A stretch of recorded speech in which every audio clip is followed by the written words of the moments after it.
The विद्यार्थी classes में आपका स्वागत है। आज हम पढ़ेंगे कक्षा 12वीं का इतिहास। हमारा विषय है बंधुत्व, जाति तथा वर्ग। सौरभ मिश्रा के साथ इस अध्याय को समझें। हेलो बच्चों, वेलकम बैक टू द विद्यार्थी क्लासेस। फिर से स्वागत है आपका हमारे इस चैनल पे।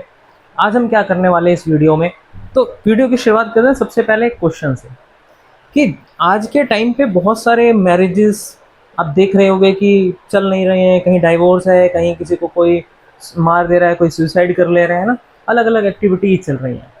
क्या पहले भी ऐसा होता था क्या? तो इसका आंसर ये है कि शायद पहले ऐसा नहीं होता होगा। क्यों? क्योंकि पहले की जो शादियां या मैरिजेस थे ना, वो कुछ अलग तरीके से किए जाते थे कह लो, या उनके कुछ नियम कानून थे, है ना।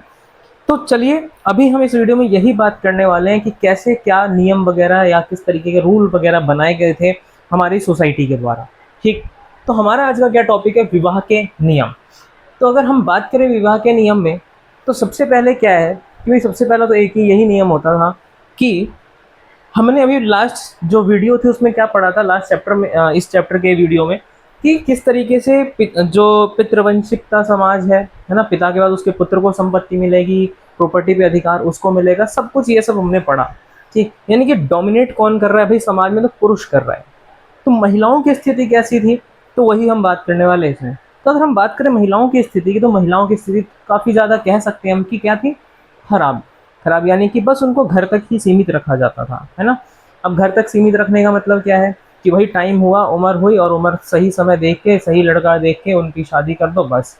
ये कुछ नियम बनाए गए थे, या ऐसे हमारा समाज पहले चलता था। ठीक है, तो अब हम क्या बात करने वाले इसमें कि क्या क्या नियम थे। ठीक, तो सबसे पहले तो भाई वहाँ, यानी जब शादियाँ होती थी तो ये देखा जाता था गोत्र क्या है, यानी कि लड़की की शादी जो है वो सेम गोत्र में नहीं होगी, यानी लड़के का भी गोत्र सेम नहीं होना चाहिए। ऐसा क्यों?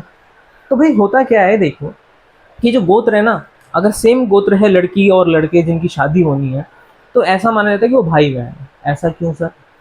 चलो मैं बताता हूँ क्यों। तो भाई इसलिए क्योंकि पहले क्या होता था, जो गोत्र बनाए गए थे, आप लोगों का भी कुछ ना कुछ गोत्र होगा, अगर आपको नहीं पता आप अपने घर में पूछ सकते हैं। तो गोत्र क्या होता था भाई? गोत्र का मतलब होता है कि गोत्र जो है ना, एक किसी पर्टिकुलर ऋषि या ऋषि मुनि जो हम कहते हैं, साधु वगैरह जो होते थे पहले के टाइम पे, उनमें से किसी के नाम पे रखा जाता था। क्यों? क्योंकि ऐसा माना जाता है कि जो गोत्र होगा, जैसे आप लोगों ने बहुत सारे गोत्र के नाम सुने होंगे, कश्यप सुना होगा, वत्स सुना होगा, बहुत सारे सुने होंगे। तो ऐसा माना जाएगा कि ये जो नाम है ये किसका है? किसी ऋषि मुनि का था। यानी हम जो भी उस गोत्र का होगा वो उस ऋषि मुनि का ही क्या है? वंशज है। ठीक, तो ये चीज़ हमें समझनी चाहिए। तो यही है गोत्र से बाहर विवाह करना। अगर एक ही ऋषि मुनि के वंशज हैं, सेम गोत्र है, तो मतलब हम उसी के वंशज होंगे, यानी कि सेम परिवार के हो गए या भाई बहन हो गए एक तरीके से। ठीक है, सेम वंश के हो गए। तो यहाँ पर यही बात की गई है कि गोत्र जो है वो कैसे होने चाहिए? अलग होने चाहिए। ठीक है, इसीलिए इसको क्या बोला जाता था? बहिर्विवाह। दो प्रकार के विवाह होते हैं मेनली, एक अंतर्विवाह, एक बहिर्विवाह। अंतर्विवाह यानी कि सेम गोत्र में शादी कर देना। बहिर्विवाह मतलब कि अलग अलग गोत्र में शादी करना, नहीं अपने गोत्र से बाहर। बहि का मतलब क्या है? बाहर, है ना। और अंतर का मतलब क्या है? अंदर। तो ये चीज़ था। अब उसके बाद हम बात करें तो भाई जो पिता है ना, उसकी जिम्मेदारी तो ये है कि भाई बेटे को अपनी प्रॉपर्टी दे देगा, सब कुछ। लेकिन बेटी का क्या? तो बेटी को क्या करेगा भाई? तो उसका सही समय देखकर उसका कन्यादान कर देगा। यानी कि ये माना जाता है सबसे बड़ा दान क्या होगा एक पिता की जिंदगी का? कन्यादान करना। ठीक, तो पिता जो है वो कन्यादान करता था सही समय देख के।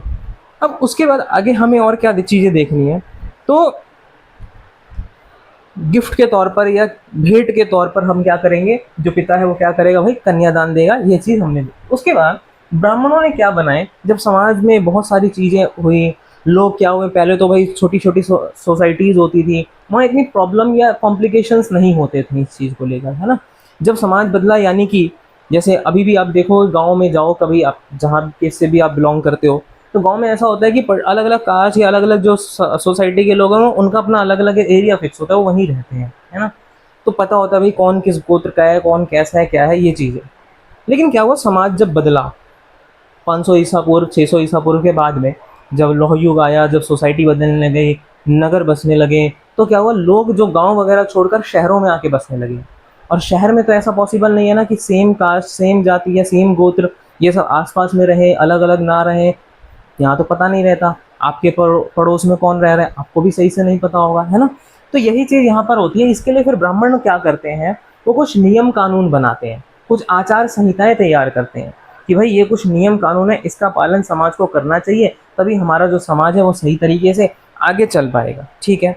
तो जब नए नए नगर बने, वहाँ पर जब सामाजिक जीवन और ज़्यादा जटिल हुआ, तब क्या किया ब्राह्मणों ने इसके लिए क्या बनाया, कुछ अपने नियम कानून बनाए ताकि लोग अपने जो आचार विचार, अपने जो विचार है वो एक दूसरे के साथ में बांटते हैं, शेयर करते हैं, तो आपस में इनके कॉन्फ्लिक्ट्स ना हो, एक दूसरे की चीज़ों को समझ सकें। इसी के लिए क्या बनाया गया था, ब्राह्मणों के द्वारा कुछ नियम कानून बनाए गए। ठीक।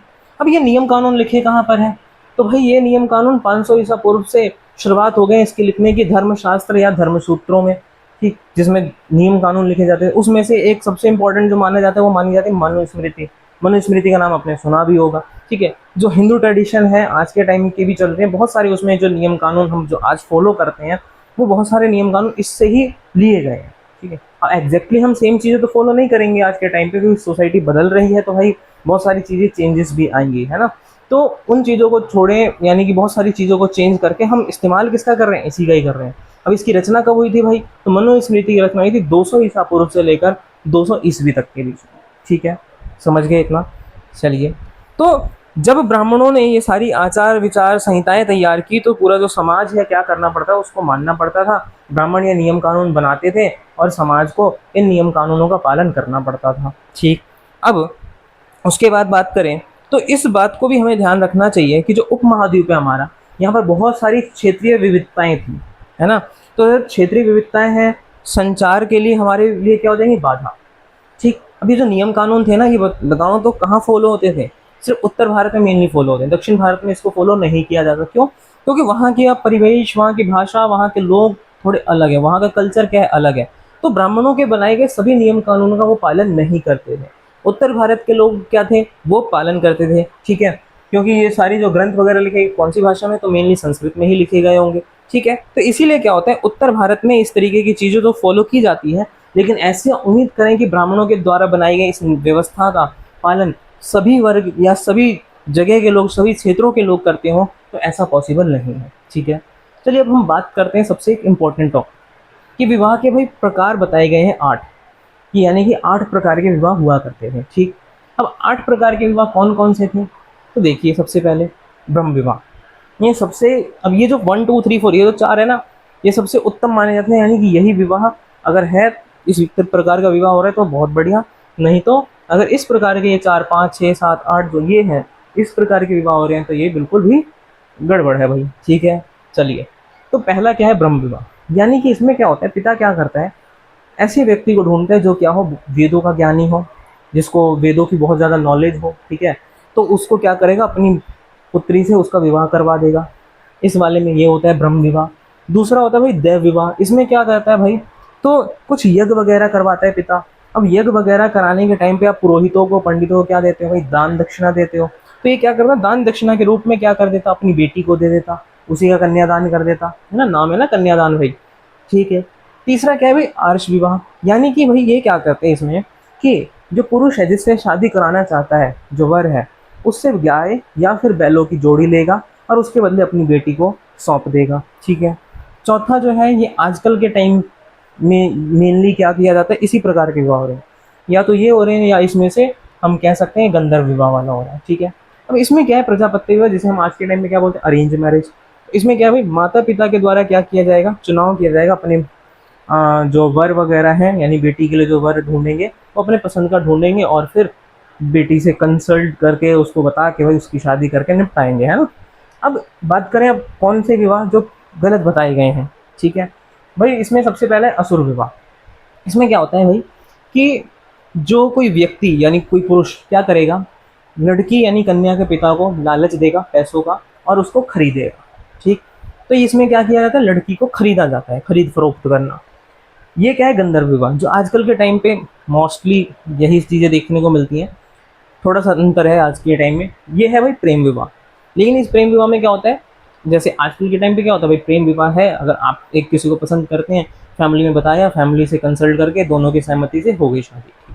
लेकिन इसमें क्या है भाई, बिना परिवार को बताए, बिना माता पिता को बताए क्या करना, शादी करना। ठीक। सातवां क्या है भाई, राक्षस विवाह। ये दोनों सबसे खराब माने जाते हैं। क्यों, जो राक्षस विवाह है इसमें क्या होता है, जो पुरुष है वो ज़बरदस्ती लड़की को उठा के लेके जाता है और फिर उससे शादी करता है। ठीक। और आठवां कौन सा, पैशाच विवाह। इसमें क्या होता है भाई, लड़की के साथ में कुछ उसकी नशे की हालत में, नींद की हालत में फिजिकल रिलेशनशिप बनाता है और फिजिकल रिलेशन बनाने के बाद में फिर उससे शादी करता है, तो ये है पैशाच विवाह। तो ये कुल कितने प्रकार के विवाह थे भाई, 8।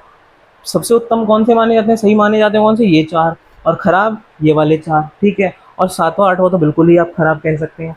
आज के टाइम पे भी ये चीज़ें नहीं होनी चाहिए, है ना, समझ गए इतना, ठीक है। चलिए, तो अब आगे हम बात करते हैं कि स्त्री का गोत्र।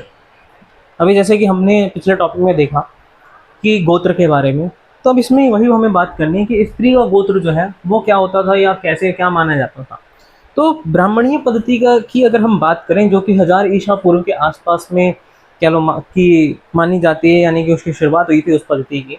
उसके अनुसार क्या किया गया, ब्राह्मणों ने समाज के अंदर गोत्रों के हिसाब से लोगों को वर्गीकृत किया, ठीक है।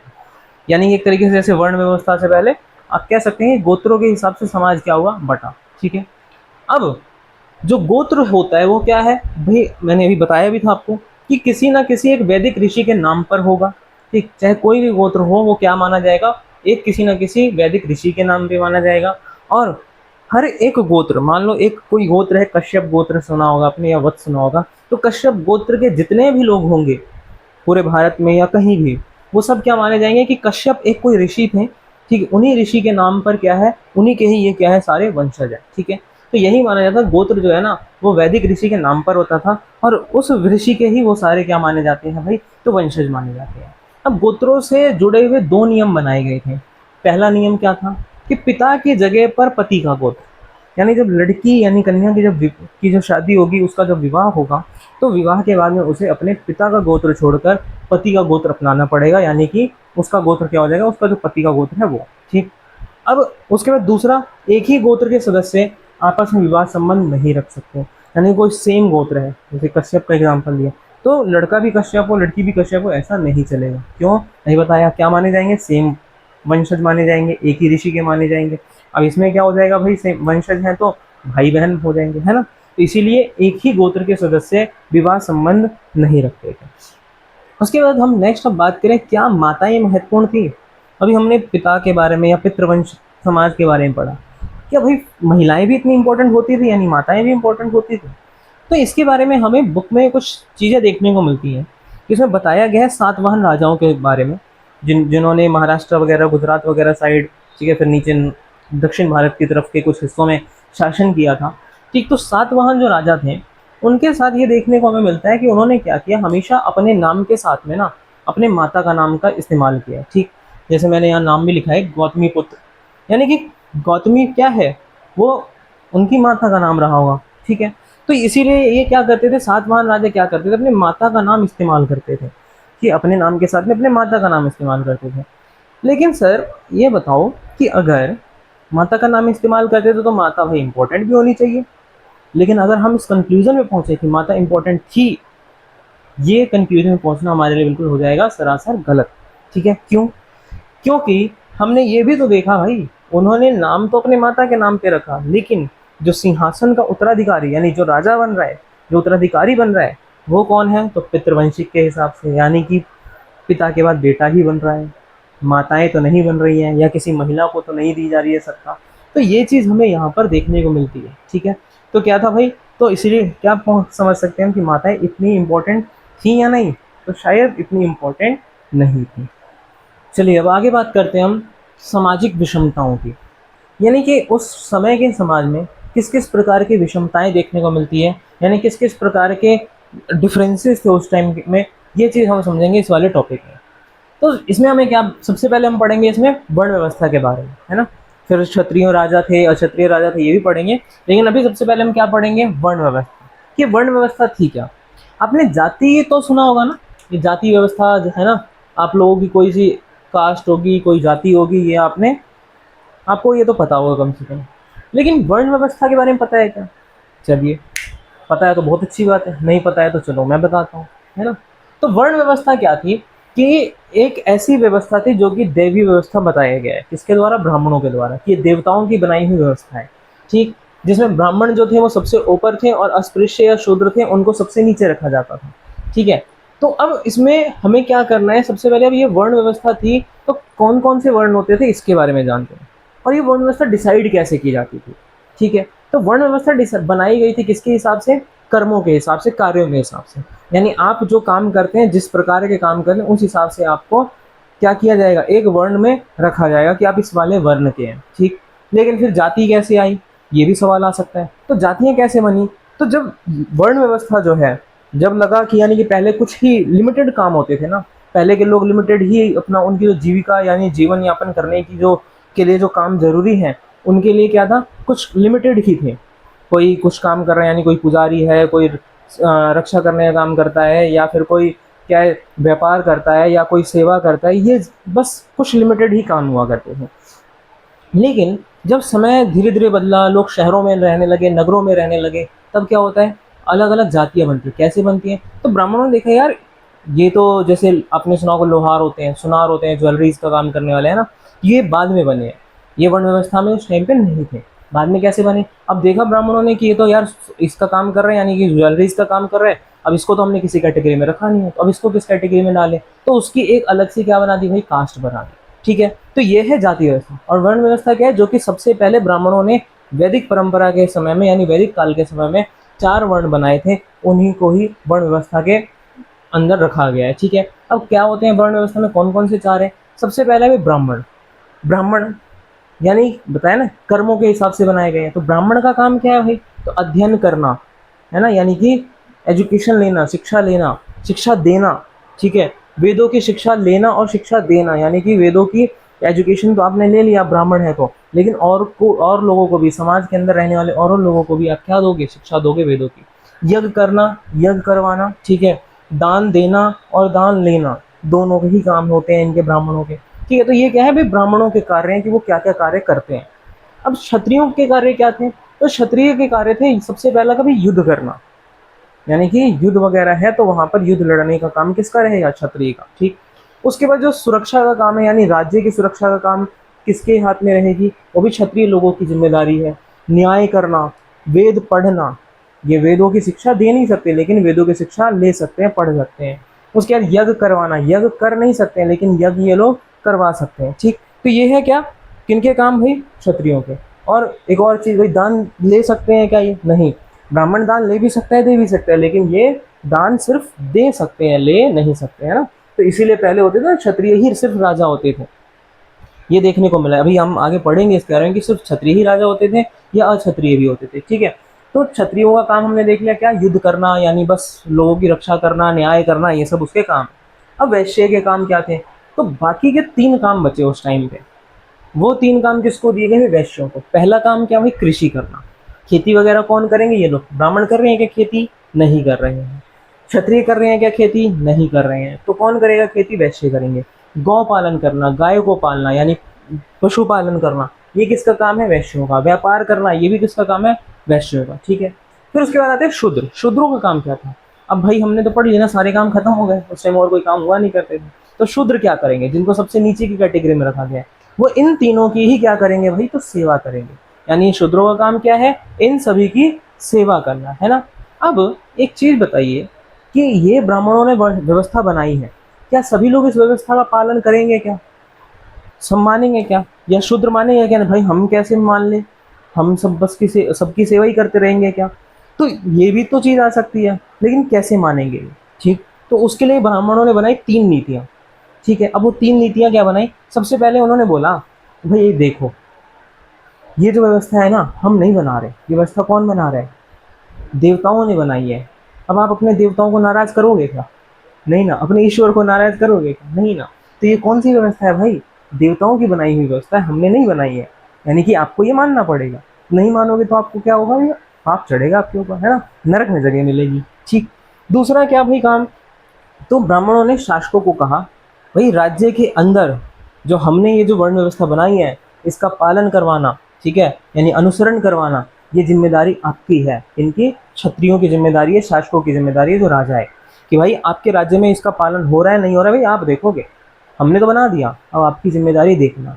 अगर आपने नहीं देखा तो आपके राज्य के साथ अच्छा नहीं होगा ना, तो देखना तो पड़ेगा, मैनेज तो करना पड़ेगा। ठीक है, और तीसरा इन्होंने कहा कि भाई जन्म आधारित, यानी जो वर्ण व्यवस्था है ये जन्म के ऊपर आधारित है, कोई बदल नहीं सकता। ये नहीं कह सकते कि भाई मैं तो शूद्र के घर में जन्म लिया है मैंने, यानी मेरे जो एंसेस्टर्स हैं, वंशज हैं, वो यही काम करते आ रहे हैं सबकी सेवा, लेकिन मेरा मन नहीं है सेवा करने का, अब मैं या तो राजा ही बनूंगा या ब्राह्मण बन के पूजा पाठ ही करूंगा या करवाऊंगा। तो ऐसा नहीं हो सकता। क्यों नहीं हो सकता? ब्राह्मणों ने कहा ये जन्म आधारित है, ठीक है, ये व्यवस्था बनाई गई है तो जन्म आधारित है, तो इसीलिए ये बातें कही गई। लेकिन इसके बाद भी क्या हर जगह इसको फॉलो किया जाता रहा होगा क्या? नहीं, है ना। ये वर्ण व्यवस्था, ये व्यवस्था सारी महाभारत वगैरह में भी दी गई है ना, उसमें भी होता था। तो महाभारत की कहानियां सुनाया करते ब्राह्मण कि वे मानो ब्राह्मण कि महाभारत में भी ये सब हुआ है, ठीक है। जैसे आपने कर्ण की स्टोरी सुनी होगी कि भाई उसको क्या किया जाता है, उसका परिवार कौन है, वंशज कौन से वंश है, स्टार्टिंग में नहीं पता होता। तो ये सब आपने महाभारत में भी देखा होगा। तो ये महाभारत की स्टोरी सुना सुना के ये क्या करते थे ब्राह्मण, अपने इन चीज़ों का पालन करवाते थे, ठीक है। और एक बात और ध्यान रखने वाली बात है कि इन सारे वर्ण व्यवस्था का पालन उत्तर भारत में तो अच्छे से होता था, यानी इस व्यवस्था को उत्तर भारत में तो माना जाता था, उत्तर भारत के लोग मानते थे। लेकिन दक्षिण भारत में हम कह सकते हैं कि इतने बड़े लेवल पे या ज़्यादा लोग इन चीज़ों को फॉलो नहीं करते थे, वो नहीं मानते थे, ठीक है। तो यही है हमारा वर्ण व्यवस्था के बारे में कि जाति क्या होती है, आपको समझ में आ गया, ठीक है।